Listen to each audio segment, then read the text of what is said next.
No one knows this, and I haven't told anybody, and I haven't had the chance to come out and talk about it because my adoptive family has silenced me from speaking. But in 2022, when I found my family, I was living in a garage, and my adoptive family saw that, and they offered me for me to go to school full time and support me financially with my housing, school, everything. They made me move across town. I've been working by myself since I was 15. Made me move, phone plans, everything. And then they found my TikToks last summer, and since then they've been slowly pushing me away. And then my dad died, and after my dad died, they have forced me now to stop paying for my school, stop paying for my housing, everything, because they don't want me to tell my story. So I have made a second account to talk about everything because so many people have done me dirty throughout my life, and they have silenced me, and I've never had the chance to speak. And my story is the story of so many other people. All right, so listen, before we get into this story, if you're looking for the content creator, this is her name. You can follow her on TikTok. This is where she does all of her stories, just detailing like what she's been through in her lifetime. So if you want to follow her for more updates, this is where you can go to find her. But for the rest of y'all, let's get into this video. Left? Okay, so let's talk about it. I really wasn't going to talk about this for another couple months, and I wasn't going to start my morning like this, but here we are. So, as everybody knows, I left my adoptive family when I was 15. From 15 to 18, I was living with my best friend's family, right? So, I'm going to talk about what's going on today. I am 24. From 18 to 21, I've lived in 6 different places, whether that's couch hopping, friends, family, roommates, different places. And all those times, I never called my adoptive parents and told them where my address was. They never knew. Including that last time when I was living in the garage. When I was reunited with my family back home, I was living in a garage and no one knew for circumstances. And even then, I didn't call them, right?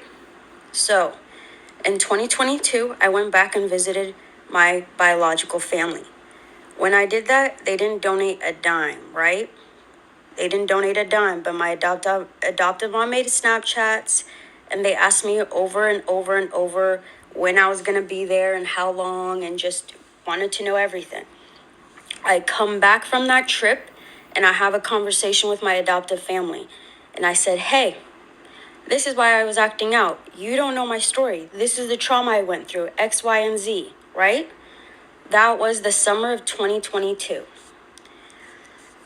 By December of 2022, they had offered to buy me an apartment, like a condo, and for me to go to school. And I'll tell you how we got to that conversation. So there was multiple conversations, but one of the conversations, me and my ex at the time were having dinner at my adoptive parents' house, and they had asked us what, in a dream world, what we wanted and just what we aspired in this world. And I told them honestly, not that much, just like what my peers have, which is they're going to school, they're doing what they want in their careers. And I've said I've just been working all my life for a week, and just I have no purpose in this life. And they heard me, and we've had multiple conversations, and I will post the receipts up here. This is an example of an email that they sent where they were talking about me going to school, helping, and how that helps me in the undergraduate and graduate schools, and da-da-da-da. You guys can read it. Here was some proposals that they came up with: touring colleges, rent, food, tuition, book, utilities, everything. Here's more where I said I want to move into a condo. That's a dream I want. They said we would tour 3 campuses together and see which one appeals to you. We would take care of you financially while you go through the program. You are right that other people are moving on with their lives, and your life deserves the same attention and development. Not only school, but they also said, what about you getting settled first and then getting a kitty in the springtime? There was so much. And I'm showing all these receipts just so you can understand of that whole white saviorism. I needed the help when I was 15, 16, 17, 18, all those times. And they had the ability, right? My adoptive parents live in a 3-story condo that's all glass with their own personal elevator. My sister was going to a private all Catholic school in high school where she was being paid the tuition of a university. And I was over here in a public school struggling, getting bullied, all this stuff, right? And I was living in a garage, and you get what I'm saying, but then they come in, swoop once I find my family. And of course I need this. I have nobody in this world. I have nobody. Nobody. So again, I found my family in July. By November, December of that same year, I had moved into an apartment. And by January, I was starting school. And even when I was in school, they told me I did not need to work, but I was taking a train and a bus, an hour and a half there, an hour and a half back to work at Starbucks because I like to work. I didn't have to. They were paying for everything. So I was traveling 3 hours to go to Starbucks, and that was just inconvenient. So I quit Starbucks and started working for the NBA at the Blazers. Well, I worked for the Blazers until my dad died. I just couldn't. Anyways, it's a long story I'm telling y'all. It's going to be series. Anyways, July, not this past July, but last July, I posted a video of the reunion video of my parents, even though it had been a whole year. And I posted my adoption story, and that blew up. Got a lot of followers, got a lot of people with the same stories. And since then, I've been telling my story more and more and more on here. On top of that, I've been inviting my adoptive parents to like other adoption spaces and stuff, to like, and books and different things to get them to know, right? To get educated. So they've seen my TikToks, but they've never told me they've seen my TikToks. And I knew that they've seen my TikToks because they would kind of relay the same stuff that I would tell y'all. Like I would say stuff like, it's not the adoptee's job to educate the parents. And then my adoptive mom, when we would have a conversation, would say like something very similar to what I said. And I'm like, I know where you heard that from. You know what I mean? So I knew that they knew my TikToks, but they never said it to me and I never said it to them until a couple months ago. And that's where everything went downhill. But the thing is, I was still going to tell my story. Like, despite it, I was still, you guys see me, I was still talking, I was still on TikToks, whatnot. And then my dad died, and that's when everything went downhill. And I'm going to do that. So after my dad's incident, everything went downhill. Everyone, not only my family, but everyone relied on my dad. So it was really hard. And not only that, but my mom, she has a shop and her shop got robbed and taken over. So she had no work, no help, no support, no nothing. And I was stressing out because I would give my mom money. I never told my adoptive family this either. But when I was working, I would give my mom money because she had nobody. And I told them this one time because they were asking how my mom was. And I was like, she's not good. Her shop got robbed, X, Y, and Z. And so they came up with a plan and they talked to me and they were like, if you're okay with it, like we can help give her money every month so she can put it away and help her with a shop and, you know, like help her save and get back on her feet and even help her move to a whole different location where it's safer for her to live. And I was absolutely. It's a whole written thing that they wrote me with like settling near certain places, the amount, how much to transfer and wire, savings account, everything. They would give her $200.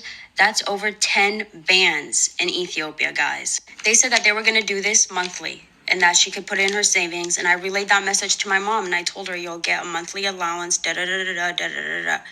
Well, after I sent my mom that TikTok, they stopped sending my mom that money.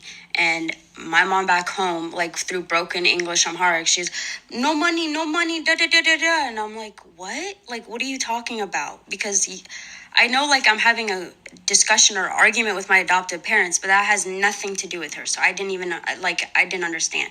She was like, no money, Cal, la la la la. And I was like, okay, like I didn't understand. I asked them about it and they told me, they were like, no, like it should have gone through. It should have gone through. They said, come to find out, they emailed me. I'm blocking the bottom half on purpose, but this is the email where they said I looked at the history and there was a transfer on March, but then on April it didn't go through and they had set up auto payment on their Venmo, but I guess it didn't transfer through and they forgot to do the final step. So I was like, I didn't know that Venmo even did auto pay. So I looked at Google and it said, no, Venmo never had a built-in feature for automatic payments. $200 is small to us, but that's like a year's worth for people back home. And my mom had to go back to work, living in the church and working at the church because she can't rely on that. She can't, like, what do you mean? And that's what I'm frustrated about. I don't care about me. Like, this happened when I was 15. It's one thing for me. But my mom, who has no control over this and has nothing to even do about this, it's insane. Everybody wants to know where my little sister is. And I can tell you that my little sister and my adoptive family lives walking distance, not even 5 minutes from here. I've only seen my sister like Christmas, Thanksgiving, graduation. When I went back and saw our mom for the first time, our biological mom, immediately, actually, when I was still in Ethiopia, I texted our adoptive parents and I said I want to have a conversation with my little sister, me, and you guys, because the story started with us. And they said that relationship is separate. You need to fix it with her. We can have a conversation with us. So I've never had the chance to tell her that we were trafficked. I don't know what she knows, but I do know that they have told her and gaslighted and manipulated and said so many lies about me, which is crazy because they don't even know me. So she probably thinks I'm crazy and, and one day hopefully she knows the truth, but I'm not here for that. She's an adult now, and this is my story, and that's what I'm here to tell. I think that my adoptive family has a hard time because I think that they thought when they came in and swooped and saved me that it was going to solve everything and it was just going to be a rug, put a blanket over everything, and it was going to be swept under the rug. But all that alienation, isolation, trauma, abuse, if anything, being closer to them made it worse. It brought it back, right? So it was really uncomfortable for me to be around them because we never spoke about what happened. Everyone just wanted to act like none of that year's worth of abuse happened, and I couldn't. So I don't know where the silverware is in my family's home. I don't know where anything is because I don't spend time there, and I think they don't like that. It makes them uncomfortable. So around March time, after my father's death, there was a specific TikTok that I came across, and it said something along the lines of, white savior adoptive parents, you need to go seek therapy. And it was from a therapist, and it said everything I believed in, but it was coming from, and I sent it to my mom. I thought it would be better. If your child, especially for white people who suffer from white savior complex, where they want to adopt a BIPOC child, a child who's a minority, a black child, a child within the BIPOC community, and they think they're going to just come in and scoop them up and save the day like the Blind Side movie, you need to allow them to have a part of who they are, their ethnicity, their culture. You need to expose them to other people within their community. You need to make connections with aunties and uncles and allow them to understand how to do their hair and how to wear clothing and listen to music and express themselves within their culture, because that is part of who they are, no matter what you do. I see so many children within the BIPOC community that are shoved in all white schools and all white communities, and you are only friends with all white people, and then you expect that child not to have trauma. So now they have adoptive trauma, and then they have identity crisis on their hands because they don't even know who they are at their core. So adoption is trauma. The therapy, seek counseling, research adoption, research the trauma attached with adoption, and do all of your extensive work before you even consider being a parent to a child who is adopted. Yep. So after I sent that to my adoptive mom, she asked me how that made me feel, even though it was about her. She said, thank you for sharing. And I told her how it made me feel. I told her how it explained how she unlawfully rehomed me like a dog, kept me away from my sister for the last 7 years, my language, my culture, everything I know.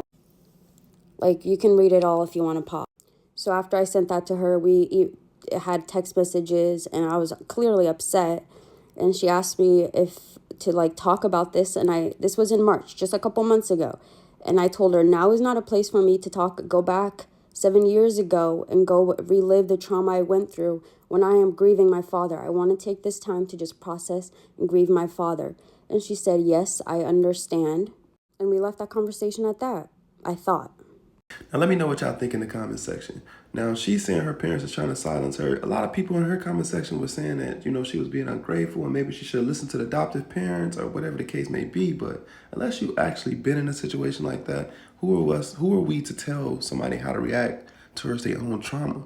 This personally takes a lot of strength. But let me know what you guys think in the comment section, and make sure you go follow this girl. Give her a lot more support and engagement so that way she can start continuing to make money on her platform that she's currently on. Go check her out. This is sad.